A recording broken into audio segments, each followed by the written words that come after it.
Сонымен нағыз ұбт-да келген бір сұраққа талдау. Көріп тұрғандарыңыздай алғашқы түстер деген сұрақ келген. Яғни ол қандай түстер дейтін болсақ, қызыл, міне, қызыл, жасыл және көк. Осы үш түсіміз алғашқы түстер болып табылады. Неге дейтін болсаңыздар, осы үш түстер бір-біріне байланыстыру арқылы біз келесі түстерді аламыз. Көріп тұрғандарыңыздай қызыл мен жасылды байланыстырып сарыны алуға болады.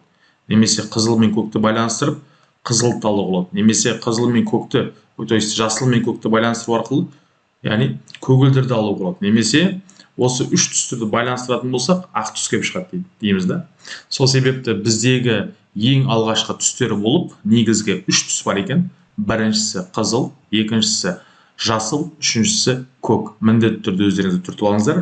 Сонымен қатар ұбт-ға және квалификациялық дайындалып жүрген достарыңызбен бөлісуді ұмытпаңыздар. Егер видео сізге пайдалы болған болса, біздің каналға тіркеліп, лайк, комментарий, пікір қалдыруды ұмытпаңыздар. Келесі түсіндірме видеода жолыққанша.